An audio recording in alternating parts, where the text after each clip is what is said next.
Good afternoon, good morning, good evening, depending on where you are in the world.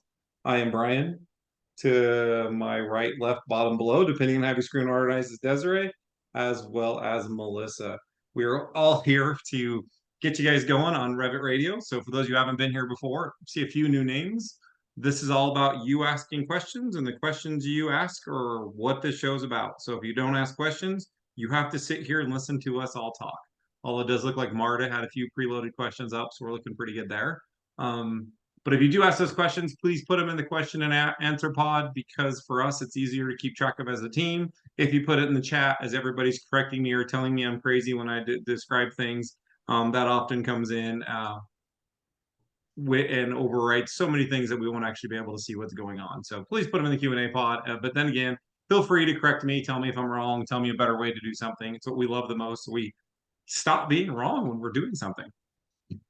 So with that said, I usually like to start off with something that I had a thought process to, but I think we'll just jump right into some questions. And I'm not sure I understand Marta's entire question. So Marta had a question on railings. You guys want to start reading that as I open up her little image on her rails?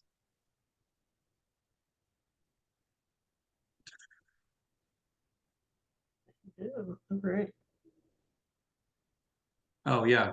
If this is what you're trying to do, Marta, you're just host. Oh my, okay. You're actually, no, I actually did do this somehow. How did I do this before? Oh my God.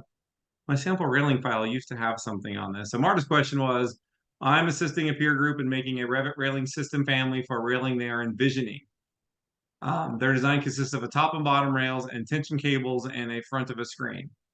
So I'm assuming this is going to be the screen over here and some sort of tension cable pattern to do something that they're looking for in there. Wow. I did do this something similar to this one time, and one of the upgrades I lost it.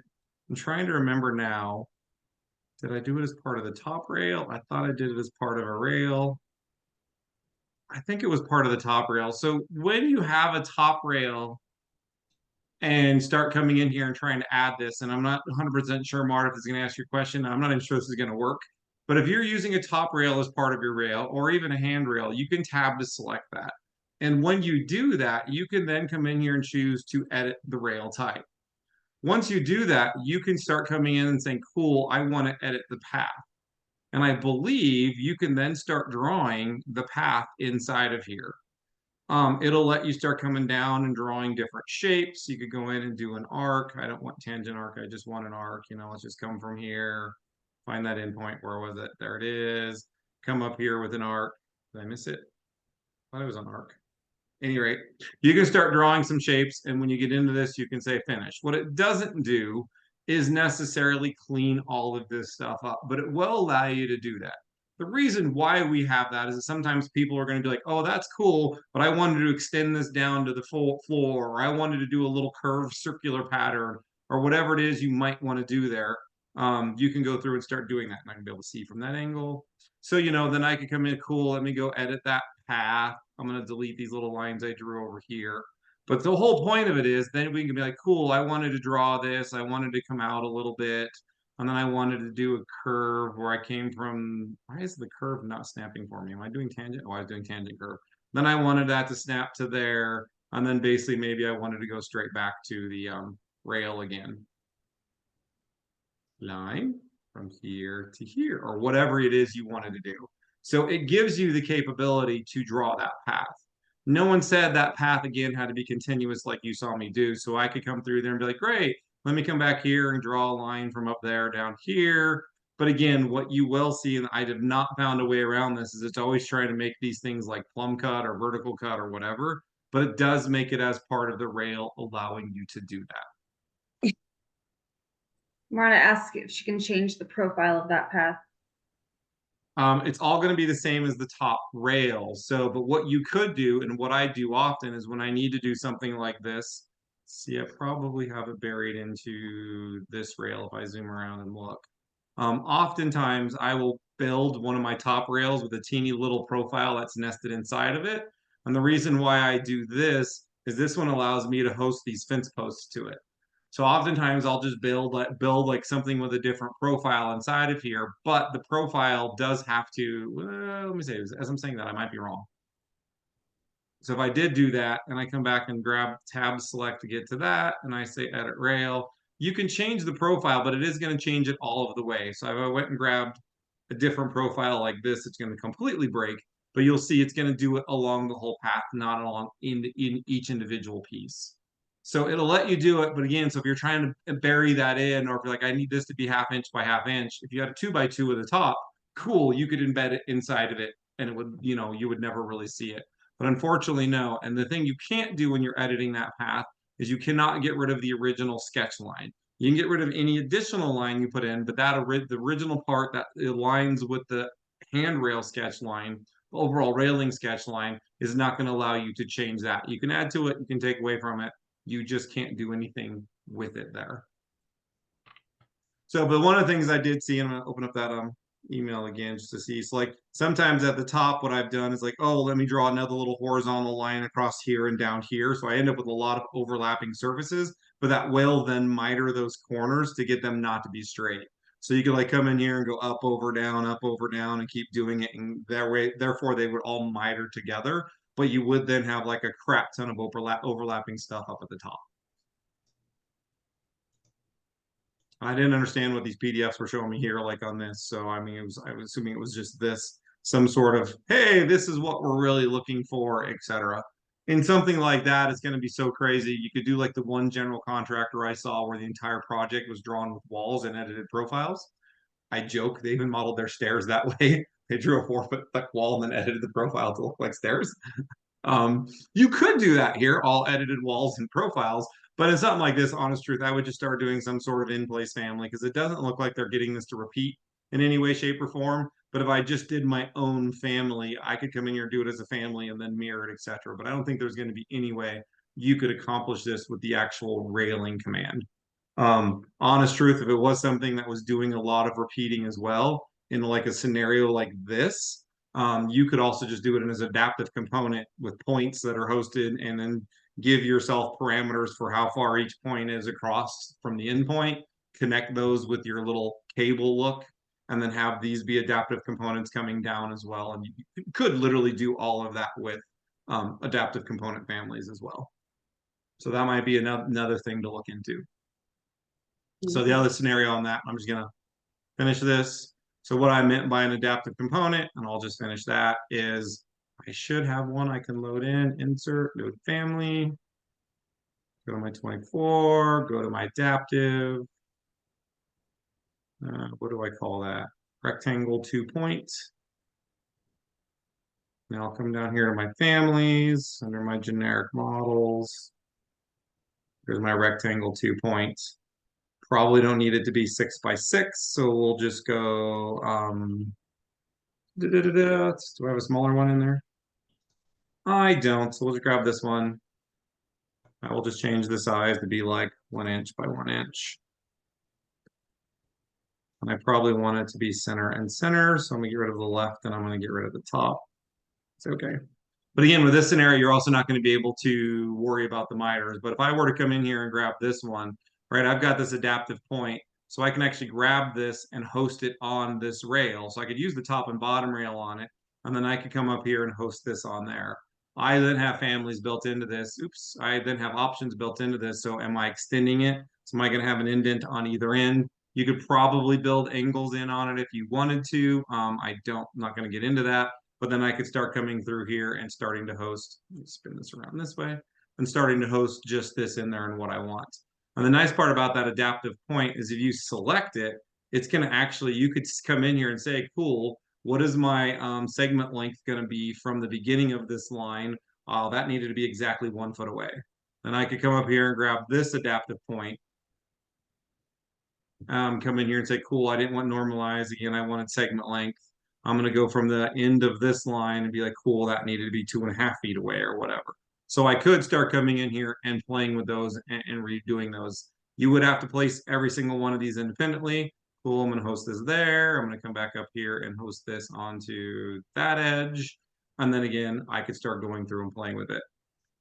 This family that I have, I did say I wanted to go to the left and the right. I was thinking I'd pick on the center of the rail. That's probably wrong. So let's see if I say left, what happens. Nope, that's the wrong direction. So I'll go ahead and make this be right justified. Go right justified instead of left. Say apply. And now I've got it lining up with the face. There's also an offset I've built in, but you would not be able to get those ends to trim up. But again, I also am in hidden line. You could extend it up a little bit, especially if it's a little bit narrower. So let me go ahead and type. Let me just go give my left-right offset of like, should have narrowed this so much, 1/4 of an inch. Left-right offset, 0.25 of an inch. And then let me give myself an extension of like 1/2 an inch just to get it to build. Nope, 1/2 an inch. Hate when Revit does this to me. Dialog box, just understand I want you to be narrow. 0.5 of an inch, and we'll do the end indent of 0.5 of an inch as well. So I'm not going to actually trim these. I'm going to basically just tell these two things to stick up and go inside of the rail so you don't see that they're not actually being trimmed. And that's outside, so that would need to be a negative.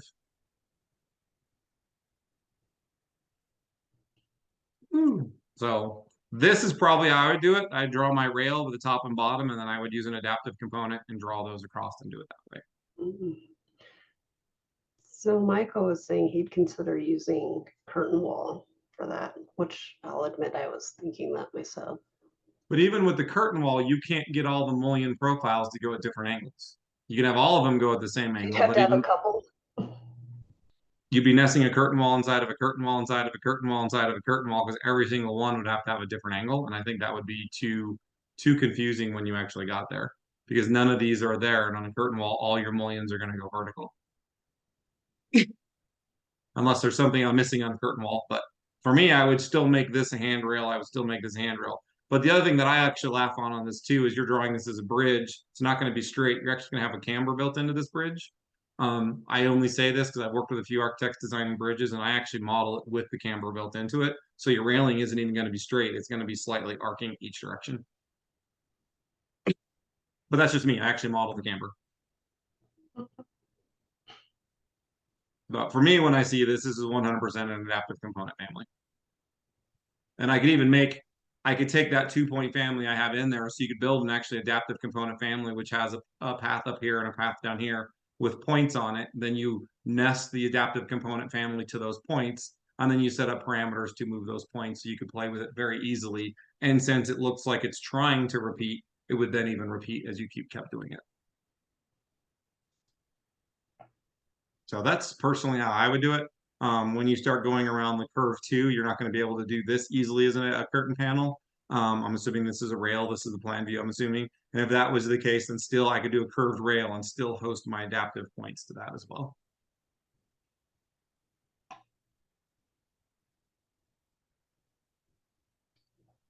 Yeah, and Sarah's not wrong there too. Sarah said she's done this where, so yes, and I literally have a family. I just did this to, where is it here? You can do all of those as individual supports. So like on this particular family here, I had a client trying to do this. You could make those instead of balusters, you could make them supports. And then you could tab select and get a support. And the supports can have instance-based values. So like in this particular case, at the bottom, this needed to be 90, but at the top, this angle changes. So I could be like, cool, no, I wanted this one to be 45, and I could change the angle of this bottom slope depending on what I needed it to do. So you could create a support family where the whole thing is angled, but you'd also have to make the height an instance-based parameter because as you change the angle, obviously the height would go as well. And then you could also unpin that support and then just start nudging that support and it will nudge along the path of the rail to get what you needed to get there. So yes, absolutely could be done as a support as well. But I think by the time you're tab selecting, change the angle, then figure out the length, personally, I think just an adaptive component in my brain would be easier.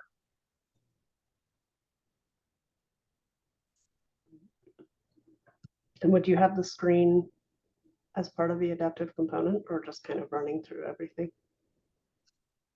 Depends. If the screen's like continuous all the way through, kind of like just what I have fake modeled in here for this like chain link fence, it just runs all the way through. That would just be a profile that gets swept along the path. If you truly got like gaps, etc., so kind of like over on this, I'm gonna go back to inline. kind of actually going to consistent color. Over here, then I have a different adaptive component that I then hosted as well. I actually hosted this to the balusters to get these going so I could truly model in the 1/2 inch gap all the way up. But again, it's tedious because you're placing every single one of these panels. This is a 4-point panel, and then ones like this are 6-point panels. So again, just different ways of looking at this. It's not going to be easy either way. It's kind of go with what you're more familiar with. I just think the adaptive component families are going to be a little bit more flexible on some of the other stuff, but there's also a higher learning curve on that. Well, there you go, Marta. Did that help, or Hopefully we helped you, Marta. put more wrenches in there?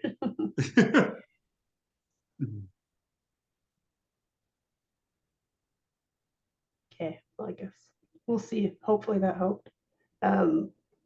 We have, okay. Oh, at least she's thankful, even if she's now confused. So following up on railings, we have one from Michael saying, I often use a 4x4 wire grid. How can the grid be rotated at stairs so the grid is parallel to the stair stringer? When you say you're doing a 4x4 grid, is it an actual family where you're modeling the 4x4 grid, or is it just a hatch pattern? Oh, Because if you're actually modeling it, your family should rotate to that balusters and rails. When you're creating the panel, so if we go new family, that's not the new family button. File, new family. Actually, I'm just gonna open something I have. I might have something that does this. Railings. If I go into balusters, yeah, just making sure I can call it panels. And when I come down here to baluster panel, so like this baluster panel on the X, when you're looking at a panel family and you're modeling that panel family, you're going to have to make sure you're not using the top and bottom reference plane, but you're using the reference lines that represent the slope. So if I came over here to the right side, I believe, so in your family, there's going to be a reference plane here that represents the top, and there's going to be a reference plane here that represents the bottom. You've got to model everything to those reference planes, not to the top and the bottom. So if you're doing that and it's straight, cool, then the X just becomes straight in this case. But then if it's going down a stair and I model it to this reference plane and this reference plane, then it will pick up on that slope when you get into there. I laugh in Revit because there is like a top angle and a bottom angle when you get in, or I think it's called top angle and bottom angle. When you get into Revit, there's no way to access that within the project environment. You can access it within your family. You can do things like, hey, if the angle is greater than 1 degree, do this. If it's less than 1 degree, do that. Whatever. Those values do not get pushed across. It's almost like this is a value to let you flex the model, but it's not the value it actually uses within the project environment. But so if you were creating a panel baluster family that had the 4x4 grid, you've just got to make sure you're going off of this and off of this. So again, if I were to be like, oh, the top cut angle and the bottom cut angle both go back to 0, 0 and 0, hit apply, say okay, then now it's just a regular X family.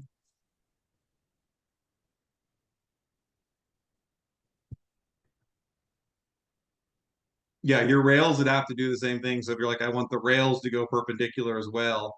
Sorry, the balusters. The rails are, I don't do it for balusters, but not rails. Maybe I'm misunderstanding the question, Michael, because the rails will follow the slope of the stair because that's just a swept profile.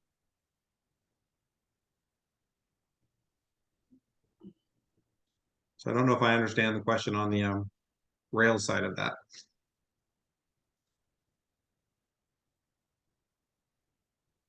Because we go back to here, I think it's this one.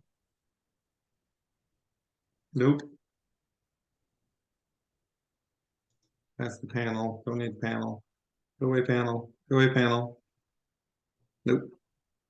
Must be this one. Oh. Come on. Because the rails should follow your stair, so I guess I'm not understanding the question.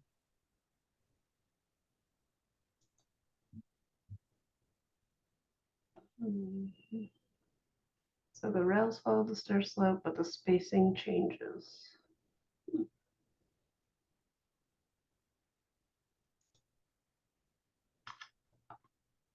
Yeah, the other thing on that too, where I often use the hack where I'm like doing this as a support.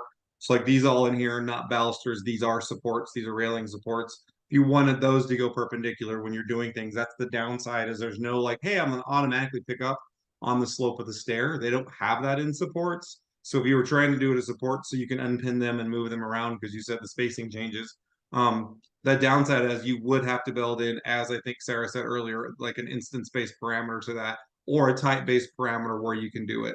It's kind of the same thing like on these balusters I have here. This is technically a baluster coming into this, and I have to have a different angle support, a different depth support. So if I do a different stair and there's one or more or less tread, then it's a different baluster family for each one of these. You'd have to do the same for the supports. I'd have to have a different support angle for those to get them perpendicular.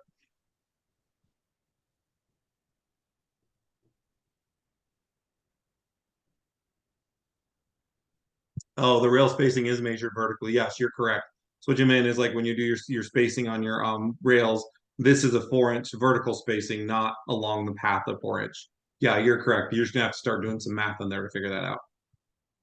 That's why we got the ATAN, rise overrun, get the spacing, do some trig in there. But yes, you are correct. You would get that.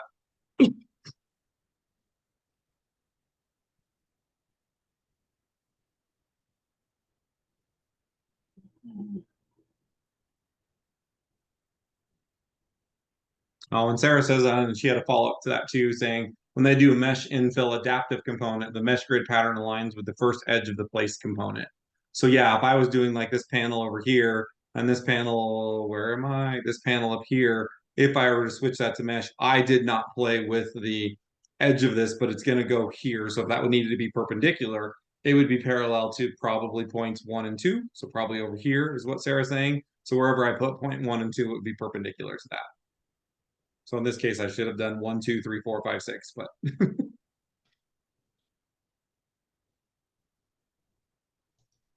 yeah, Michael, it's gonna have to be a play with that baluster family, and I'm not sure what you meant by rail spacing. So,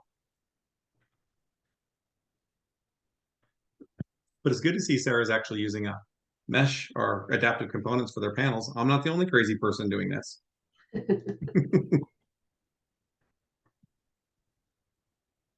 Yeah, I laugh because somebody is usually a Revit radio person. I don't think he's on here. Hit me up for this railing last month saying, hey, can we do this? It's like, yeah, absolutely.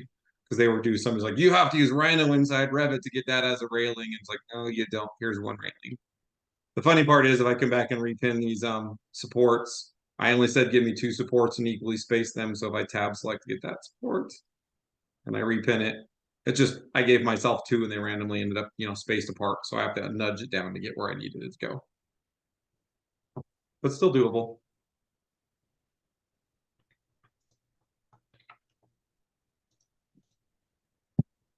All right, so what's our next question? Railings. I know, nobody else wants to know more railing things. All right, let's go with Chris then, asking, is there a way to control nested annotation family visibility via VG or filters at a view level, not via viz parameters in the family, like model families can have subcategories? So you're talking it's a generic annotation nested in. Yeah, well, probably no, because the only way you're gonna be able to do that is have it's like if you're like in one view, I want to turn it off, but in the other view, I want to have it on. No, because these are you can't use filters. The only way to turn something off that would be nested is either through obviously subcategories or B through filters. And since it's a generic annotation family, we cannot create filters for generic annotation families. It's unfortunate. So I do have this as a nested generic annotation family, but for me, yeah, I had to turn that on to be turned on and off via a parameter in here, which means globally I'm turning it off. I can't turn that off in one or the other. You could, like you said, go in and create subcategories for each of those generic annotation families. I believe you can do that for generic annotation. And then have, oh, cool, let me go turn those off and it would turn them off. So yeah, since it's a nested annotation, the only way, Chris, you're going to be able to do that is a subcategory.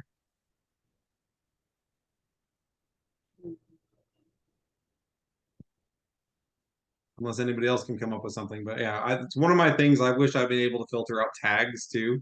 like any of the anything on the annotation categories tab, I would love to be able to filter, because there's times like, ooh, I want to highlight the tag as well as the door if X happens, or I want to highlight all of my interior type room tags versus my other type tags, just so I can graphically on the screen see if I have all the right tags. So it's kind of, to me, I really wish we could do something like that, but filters are not available.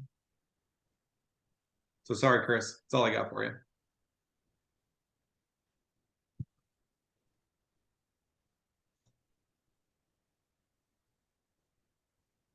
Sad. Let's see if you can answer his other question better then. How's that? What is the best process for copying Revit files within a BIM 360/ACC project without blowing up Design Collab, besides downloading and recollaborating? Use the copy button. I don't know. I use the copy button weekly, but I don't actually. I think it's just copying and published version. If you still need it to be a collaborated file, I don't think this works.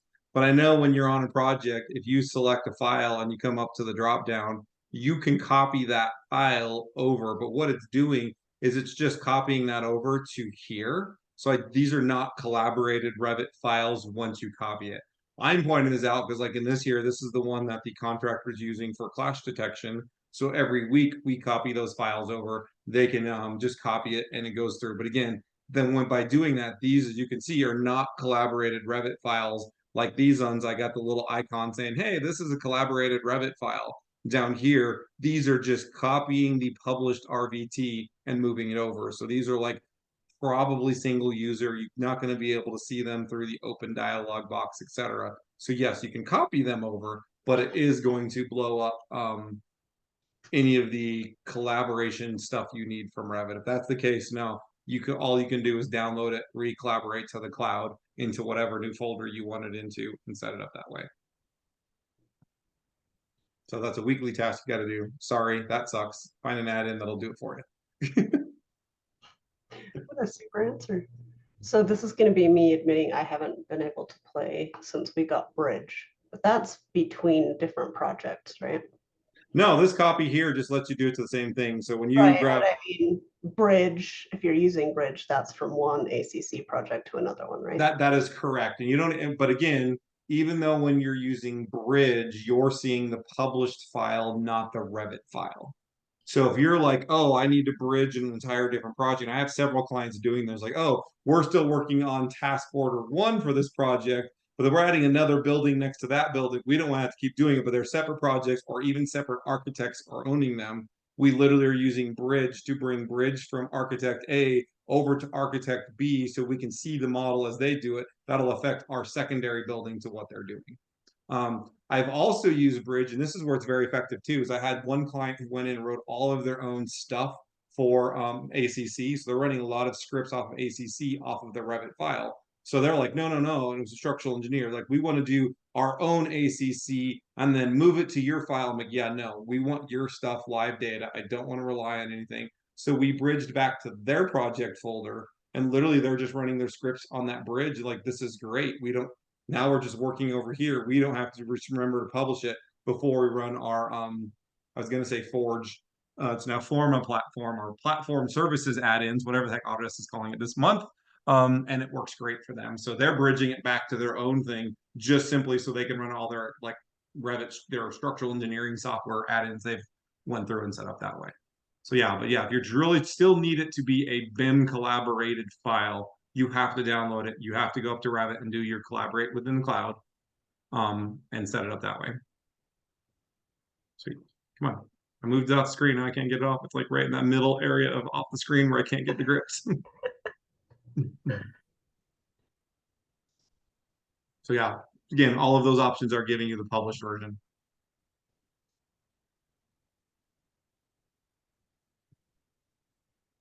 Oh, boo. I don't know, Chris, do you have like a low-hanging fruit question so we can at least feel like we gave you we answered one of your questions. I mean, I guess this could be good in the you're not crazy, it's not just you realm, but it kind of reminds me of the very first time I went to AU 20-ish years ago, whatever it was. It's like I was expecting to come out of there learning so much stuff, and it was more of an affirmation of I'm not crazy. Yes, this is true. Except You can definitely. share the new features that I stumbled upon the last couple of weeks. Oh, we still got a couple questions, and I don't know what new features you're talking about. Just the view placement on sheet. And Oh, in 25, that changed in 25, yeah. Let's get through the and questions. We'll jump into those. I know, that sounds exciting. Chris is just here to stump the expert. It's a good job. Okay, so Rick's saying, would the nested generic annotation need to be a shared family in order to allow the subcategories to be turned on or off in a view? I believe so, yes, Rick, but don't quote me on that one. So yes, I believe the generic annotation family would have to be shared just so you could turn it off in the group view. Because right, if I come in here and do VG and I just go to annotations and I go to generic annotations and turn them all off, then sure, that should go away because that's a generic. Actually, I don't even think that, yeah, that'll go away because that's my generic annotation. But if I wanted to turn that off independently, it's not what I wanted. I don't know. Let's edit the family and see. Edit family, because I know that's not shared. That's not a shared. So floor plan. Grab this. Edit that family. Oh, but no, I don't even think that's going to matter because you don't get shared in a generic annotation, and this is just text, which you can't assign to a subcategory. Yeah, I just think you're screwed because it's the line work that would give you for the subcategories, but the labels you can't assign to a subcategory. So you could turn any line work off and on you did into it, but the label you're not going to be able to because there is no subcategory for labels, only for the lines you draw. So if you drew a line, yeah, that could be a subcategory. Because it also drives me crazy that if you actually, I'm going to close out of this, if you actually go look at my stupid little family, the arrow and the circle, these are not filled regions. They're a whole bunch of shit ton of little lines. So I could assign them to a subcategory because you can't assign a filled region to a subcategory either. So these are our crap ton of little lines. If I'm in thin lines or fat lines, when you print it at a normal scale, you don't know. But yeah, these are a crap ton of little lines because filled regions and labels cannot be a subcategory. So no, Rick, join the Chris club. And no, sorry, you're just screwed. Revit's not going to do that for you. come to Revit Radio where you can ask a whole bunch of questions and you won't answer. Where you can learn all the limitations of Revit. Revit limitations. We're changing the title. The lines there, that's hurting my soul a little bit, not gonna lie. Oh, it kills me because I've been doing it this way for 20-ish years, but nobody really notices it in the project environment unless you go to thin lines, and then you see it. But like I said, in a project environment, the scale you're going to print, nobody has ever called me on it. And you wonder why it takes 3 hours to print that particular sheet. Hey, but at least I made all of those lines not a reference, so you can't You have to align turn to on them. raster to get it to actually print. And then Bluebeam crashes and you unplug your computer. I mean, I feel like this is disaster. I've not had any clients run into that issue. Again, you know, even the Arrowhead's doing the same damn thing. I would ask for you, Desiree, but we all know it's Revit and Bluebeam. Oh, What? Michael just said he emailed you a screenshot. I can't put many times I've wanted to put a question in myself.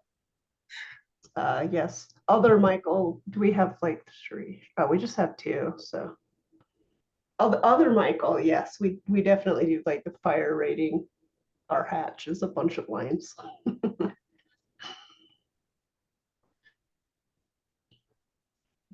Oh no, the worst one is I created a line type. It's got the maximum limit for it's a dot, a maximum limit for the space, and another dot. And I call it my not visible line or something like that. And I use it for my structural families that I use as reference families. I don't want a line showing up. But Revit still doesn't give a shit and it still draws dashes in between. It's so funny. It's like, no, I give you the maximum space allowed. So literally, I should only see like maybe one dot in the middle, and then the dot still becomes like a half-inch long line. It's hilarious. Because of course. All right, There what's our you next question? go look at your email so we can see the screenshot.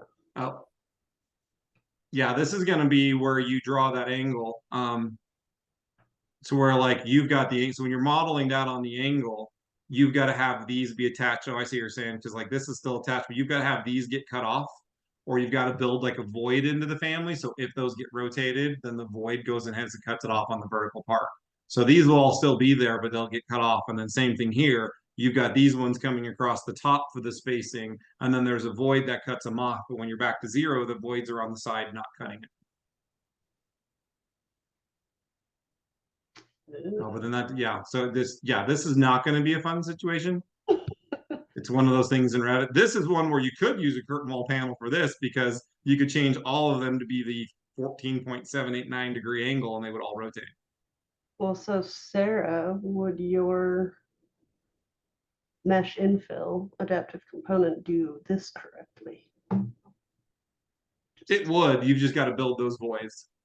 Okay, so still the voids. All right. Well,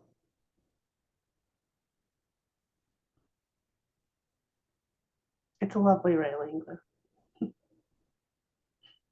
There's things like that get frustrating. Those are some fairly common railings that we see in the residential world, and like, yeah, I honestly don't model that stuff. I just do it as a hatch pattern, and then I just use, when I render, I just make a material that has the black and white reveal in it to cut it out for rendering purposes. And then it's like my chain link. If I go back to my chain link, I don't model the chain link pieces. God no, I just do a diagonal line. And then when I render it, it has the voids for chain link. So rendering it actually goes through and does the chain link. But I'm not even going to attempt to try to model a chain link. It's just a hatch pattern. I've even got a better chain link hatch pattern that I'd use for some clients, but then the material itself has the chain link with the render image where there's the holes in it and etc. I'm simultaneously proud of you and slightly disappointed at the same time. Well, as long as you make that material also be transparent, so your material is 100% transparent, then you can see through it in elevations, etc. I know, but it just seems like you would have all the adaptive things and all the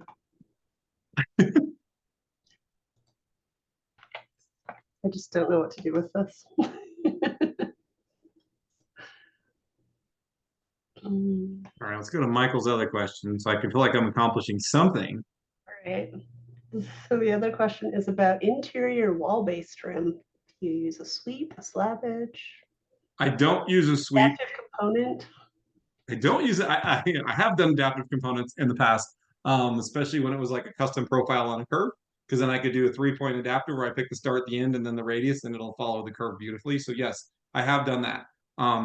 Depends on the family, Michael, to answer your question. If you're just talking like, cool, I want to show a tile base, honest truth for me, I model them as another wall. I've got a little wall. It's it's 3/8 up off the ground. It's unconnected at 6 inches. Usually I say level 1, 6 inches, because that way it's always going to maintain 6 inches and not be 5 3/8. Or no, unconnected at 6. Sorry, that was correct. Depends on what I'm doing here. But so this is what I do. So if it's just something square and it needs a hatch pattern, this is what I absolutely do.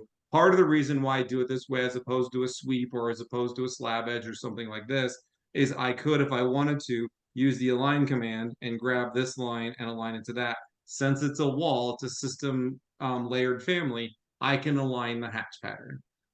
Rectangle, cool, that's what I do. If it's something a little bit more in depth like this one, then I just model this as a line-based family. Obviously, if you do a lot of groups, this is not going to work for you because line-based families do not work in groups. I know Melissa's probably cringing. Is like, line-based family, no. If you do groups, this does not work for you. Line-based families blow groups up.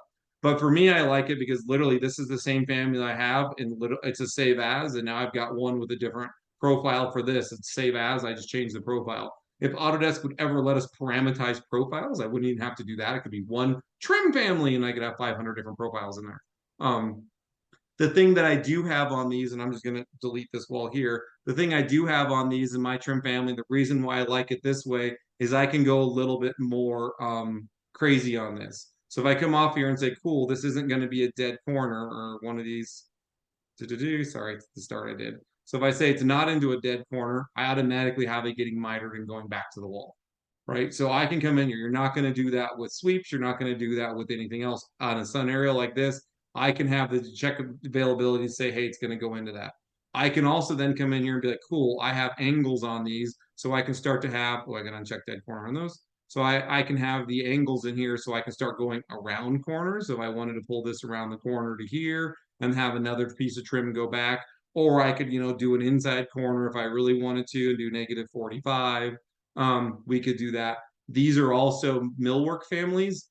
And since we can use the join tool on millwork families, I actually have the capability to just join them in the corners now. I don't have to worry about it too much. So if I did a create similar and I just went from place on work plane, we'll go to level 1 and I just find the endpoint of this wall here. And we go from there to here. Space bar it over. And go make both of these have 0-degree corners, right? So you can see these ones are mitered in the corner, but if you don't care anymore, I can go back and make these. That's not what I looked at. I wanted the angle. Come on, grab this one and this one. Make these 0 and 0. Right, with millwork families, I'll get rid of, make sure I'm checking dead corner on these ones. Now I can use in the world, we can come back and do the join tool because Autodesk allowed us to join casework, and it'll look like it has a miter there. Looks like I modeled them away from the wall slightly, so that's my bad, but you get the point. So yeah, I do this. The other thing that I have done to answer your question is cool. The reason why I do this is I can draw it straight through. If you do it as a wall and your doors are not set up this way, when you use the join geometry tool, you could get it to cut where those openings are. I don't do that on these families because the join geometry isn't going to cut this, but my door families have a void nested into them. So you can see this little clear transparent box here. When I select it, so my doors have the capability to cut other things. So I go through and do this, and I'm going to go to my uncut tool, and I'm going to go ahead and uncut this first. So I draw this going straight through. And then I can come back whenever there's a door. I can say, cool, I want to cut this by this, and I want to cut this by this. And now I just draw it going straight through, and my doors have a void built into them, so I could use it to cut any sort of finished woodworking in any family that I wanted to go through. That's my opinion. I don't like sweeps because if you use the wall sweep command, then it's going the entire length of this wall, and you can see over here I had tile and over here I had wood. So then I'm trying to pull the grip back, and we've all played in Revit. That grip will then be like, oh no, I'm going to go back to my overall length of the wall. And now we've got all these overlapping things. So I'm not a big fan of doing sweeps, wall sweeps for that. You could do a slab edge. I do know some people's like, oh, I got a finished floor in here anyway. Let me do slab edges on those finished floors. I do know people who've done it that way too.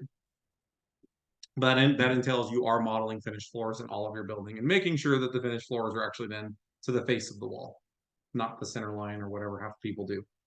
So for me, I just model families or a wall. If it's just a rectangle, that's all I care about. I just do it as wall. If it's something more intricate, then I use a family.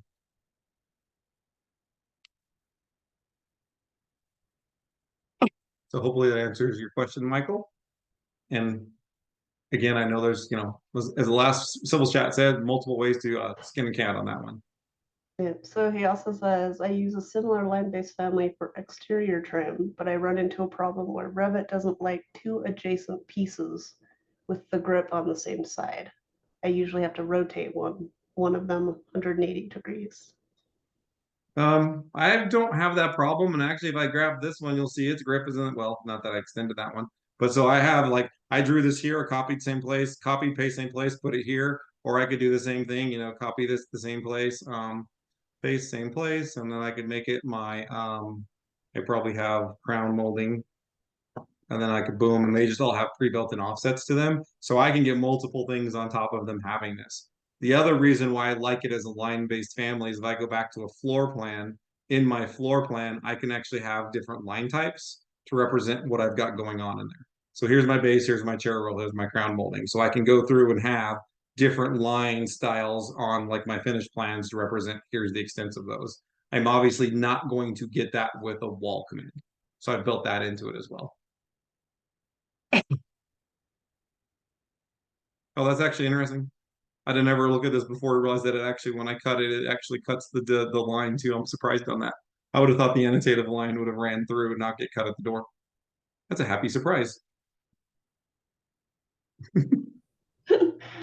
It's about time to find something like that.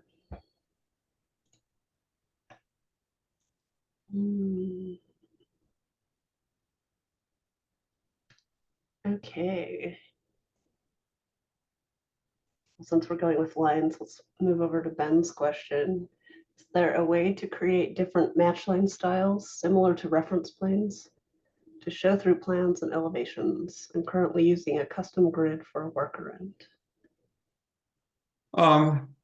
Different match. Oh, so like one match line has one style, another match line has another style. I don't believe that's possible because when we go, if that's the question, correct me if I'm wrong, Ben. It's like, yeah, you can create a line style. Oh, yeah, I believe that's what you're saying. So if I go to, is it on view? Is it match line on view? Yeah, match line, and I come up here. There's no like match line style that you can choose. So if I say finish to this one, it's not like I can change it to be a different match line. There's only one there. Um, you can't, I don't even believe match lines can be part of filters. I haven't checked recently, but I do want to check to say if we go here, new filter, and I had match lines selected, so it would be in here, and it's not, yeah. So you can't even create a filter for that or anything. So yeah, unfortunately, you get one match line style per project. So if you're like, I need one match line style and another match line style here, yes, like you said, I've seen people do it with grids. I've seen people do it with 3D model lines. I like the grids better because then you can see it all the way up and then have a different grid style that you can filter grids. So you can filter out the grids based off of the name match line or whatever else. The other thing I also like about honest truth grids over the match lines is the fact that the grids then also show up in elevations, which match lines do. Those are a pseudo 3D family, like kind of like rooms. They show up in plans, but that's it. They don't show up in 3D. They don't show up in elevation. Don't show up in sections. It's only the plan views. So I have a lot of clients, they only use grid lines for the match lines, and it's a separate style.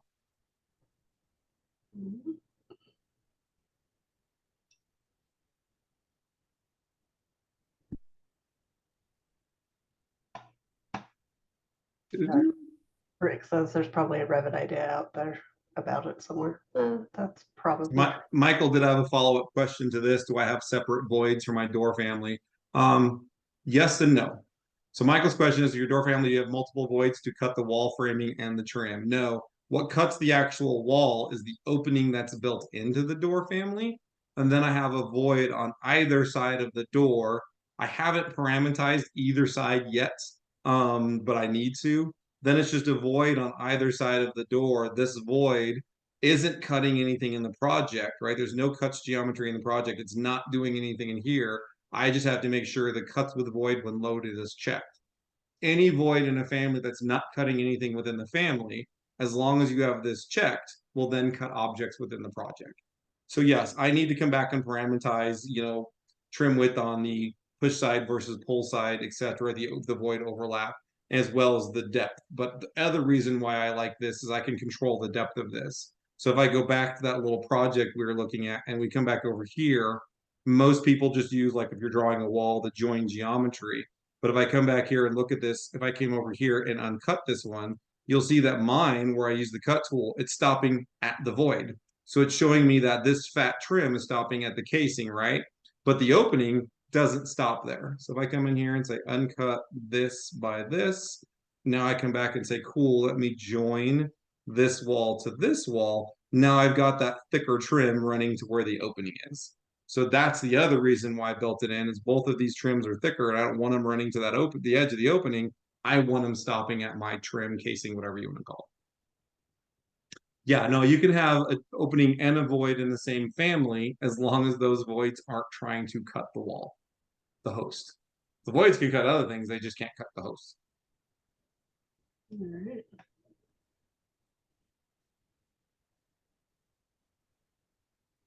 Cool. So we got 7 minutes left. What else we got? Let's see. How about a nice structural panel question? Cool. So Desiree can wake up. Yay! From Ben, is the best way to create structural tilt-up panel projects to use the precast filter features? If so, what's the best way to create panel type elevations, calling out the different extents of reinforcement and dimensions? Honest truth, if I was doing tilt up, there'd be one or two things I would be doing. I've never had luck with the precast. I will say I haven't delved into it too much. I also haven't looked at it in the last couple years, so I can't answer your question on the precast. What I will say that I would be end up doing, and Desiree's getting a nice big stint of this at her new work, I would actually part out these. So one of the thing about any object, any layered object in Revit is you can come up here and say, hey, I want to go create parts. One of the things about parts that's really, really cool, I got to remember where the parts are. Create a part. So I come in and be like, cool, I want to create a part out of this object. Now it is a part. What's cool about once you've got parts created, you can select that part and you can start dividing it. When you're going to divide a part, one of the things you can do is intersecting references. So if you have grid lines drawn inside of there, you could start parting this out at your grid lines. Or you could go in and draw reference planes where you want to be cutting this out. I don't have any intersecting this, but if I did, I'd be like, cool, I want to grab this reference plane and this reference plane, and it would automatically divide those parts where it is. I don't have anything in there, so you could also just say, cool, I want to go edit the sketch, and I wanted to part this out right here. It is kind of weird that when you're doing this, your lines need to go past the extents of the dashed line, not the wall. So if I go to the top view of this part that we're looking at here, if my lines went to where the wall was, it would not work. You have to go to the extents, the bounding geometry of this. When you do this, there's also division types. So you can create division profiles if you want. I don't think my template has any loaded. Or not only am I going to use that profile, I can then come in and say, cool, give me a 1-inch gap or whatever else you want. So I've just drawn the sketch, and now you'll see that that wall, there is going to be this gap in there. I grabbed a layer wall. So when this wall has layers and you make it into you part it out, it parts out every layer. So I only divided this one portion of that wall. But if it had just been a concrete wall and you did it, it would have went through the whole thing. But you can have different profiles for this. You can draw like half of your profiles. Like if you want the outside to be chamfered, the inside to be chamfered, whatever. You draw half a profile, it'll mirror that profile, give you the gap, you can set it up. So there's a lot of different options inside of here. Then once you did that, you could still come back and add the reinforcement, I believe, to that part and start coming in and calling out your things. Once that's done, and I believe, and I'm going to ask Desiree on this, I think in Revit 2025, you can have parts as part of an assembly. Actually, you can in 24 too, it looks like. Create assembly. So you can grab your wall parts, all of your rebar, create an assembly. And once you do that, then you could say, hey, this assembly is assembly type A. All of this rebar, all of this concrete parts are all going to be part of assembly type A. And that's how you can start doing all of your information. The original wall is still there. Once you get into parts, it comes down here and says, cool, I want to show the parts, or I want to go back and only show the original. This goes away, I see the original wall, or you could say, cool, show me both. So if you are using the part theory, you've just got to let your team know, because if they go create a new view, it's not going to see the parts. The elevation doesn't see this. So in all of those different views, you've got to go set up the parts visibility to show the parts. And then you've got all of those fun assemblies that you can go create and say, cool, here's my panel type X, here's X in that assembly, and here's all the reinforcement, et cetera, et cetera. So that's how I would be doing it. If you're not really caring about all the reinforcement and you're an architect just saying, cool, I need to do that. Honest truth for me, I have a line-based reveal family that I can put on here. Just has whatever profile I want into it. And then I have to use the cut. So if you're not like being the engineer and you're like, I'm just an architect and I wanted to do this. If I come in here, I have under my openings, I believe, I have generic model, opening, reveal, tilt up. No, that's a recess. We'll just grab this one. Right, and then it's a line-based family. So if I come in your component, I can just say place on a face. I can be on the face of this wall. I could go whatever I wanted to do. It is just a void. And then I have to come back and go modify, cut geometry, cut this wall by this. And the reason why I do this architecturally is, architects never want these reveals to start and stop, etc. Then I could have one that goes through the building, one that does this, and then just start, doing whatever I wanted to do. Like, cool, I'm going to come up here at this elevation and draw this across here and trim this one there, et cetera, et cetera. So that's how I'm doing reveals. If I'm more architectural, but if I am structure, you can start doing the parts. Another thing about the parts that you can do, and Desiree did this many moons ago on a project, you can actually part out an architect's wall from a link. So you don't even have to draw the walls. You can just part out a linked wall and boom, it creates the parts for you. And if the architect moves the wall or moves the opening in there, your parts will adjust accordingly.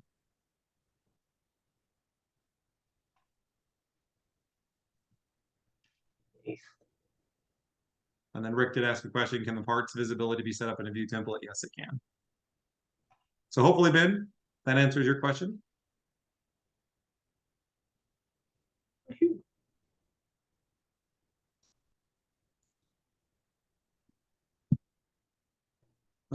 Michael asked, what did I use for my trim family? It's a line-based casework family. So I started with a line-based family, switched it to the casework category, and then in typical Mackie fashion, over-parameterized and overdid it.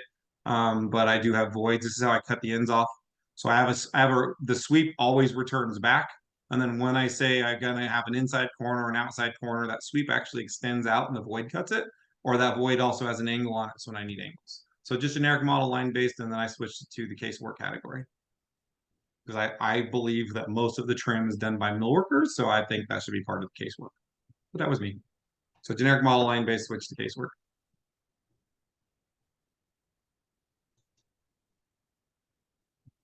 And then we are right on the top of the hour, but Tim had one other question. Yes, Tim, a stair question. Yay. Tim is asking if there is a possibility to show a precast stair notch without using the landing. Filter out the landing, create the landing in the stair, and then turn it off in your view template with visibility. That's all I got. Because no, I don't believe you can make the top of the stair look notched like it's going to go into the concrete slab. But I would think if you use some sort of filter or just turn landings off. Can you go into VG under stairs? Can we just turn off landings? I don't think we can we? Oh, No. Can we, because we can tab select to get the landing. I mean, tab select to get the, yeah, I got one over here that's not a, this one. Because we can tab select to get the monolithic landing and it's stairs landing. Can we go to filters and create a filter for it? Use filters. New. Sure. Nope. Filters failed me yet again. oh. Yeah, because there's no landing. I just said stairs and then I said, what is that? That is the type. Or we'll just say the family type. I don't think this is going to work, but I got to try it. Family name contains landing. And then we go to VG, filters, add filter one. Okay, can we turn filter one off? Why? Nope. I have a feeling it's going to turn the whole stair off, but it's looking at that, not the type. Rename, recast landing. What do we put landing in the family name or the type name? View filters, filter one, family name. Let's go to type name. Nope, I didn't think so. I feel like this is definitely a thing that's on the Revit ideas forum. Yeah, because I know when you do the precast, I don't have it here, but you can have that notch at the top and the bottom. But you can only have that if you literally are going to a landing.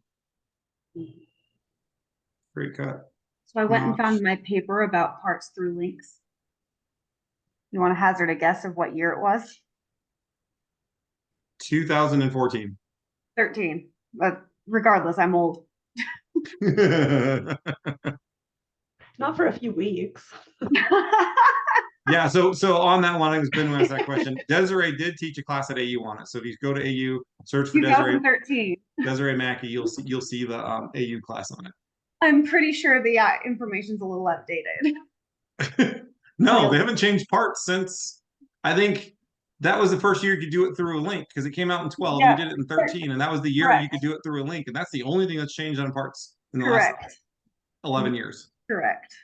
So it's not outdated because they haven't changed. The buttons are going to look different, but Ben, shoot me an email. It's probably so old that it's not even on. Oh, see, Ben said he'll look it up in the card catalog, so I think we got The Dewey Decimal System. well played. okay, that was good. Oh my gosh. All right. And then Ben had one final question. What do you use for PT plans? What do you mean by PT? Post tension? And are you talking the post tension cables? Yeah, see, with my family Oh, yeah. problems, I'm going physical therapy, so I feel like No, that's it's definitely wrong. no. You guys are Not physical therapy. no. You guys are not structural. The tools Yes. you fake it all in. Yeah, post tension. So the best way I have honest the truth have found to do this is usually you guys are using some sort of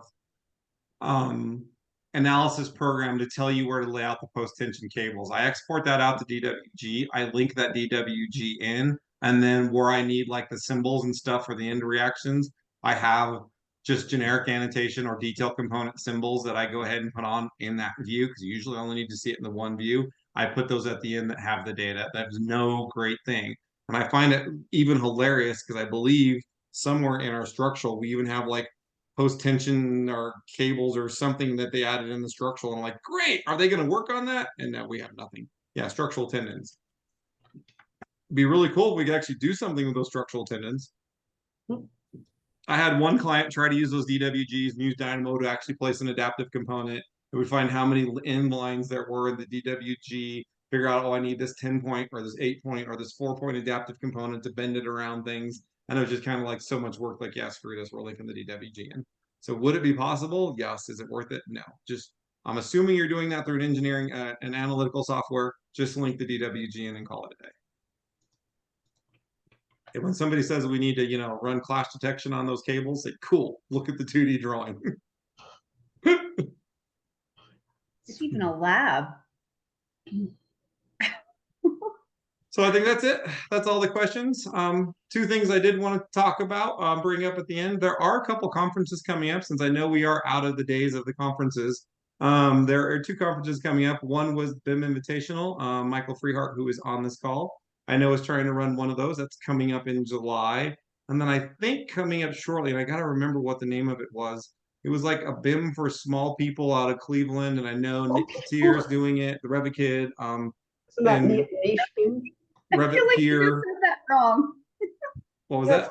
Oh, It's BIM. the BIM for small people. Not Like for small people. Sorry, BIM for small projects. Not yes. BIM niche. Thank you, Ian. And BIM niche is going to get going on there too. Yeah, 5'8" under. 5'8".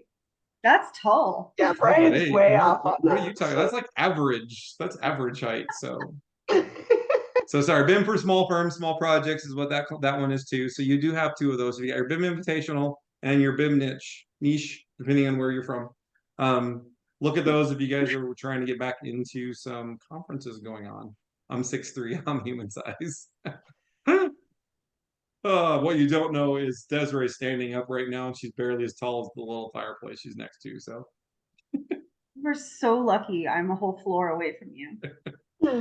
But other than that, thank you everyone for joining. Tell your friends, family, enemies, anybody who has Revit questions to please join in, and hopefully we can, spread some happiness on this United States birthday week. Ooh. And my last tip, because I talked to somebody who knows, if you have an iPhone, did you know when you're texting somebody?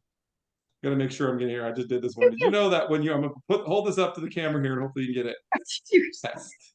That if you hold the send button, it will pop up different things you can do. And since it's the 4th of July, you can then come over here to screen and get to different things that you want to see on the screen, including fireworks, lasers, etc. So if you have an iPhone and it's 4th of July, you can send any text message with fireworks.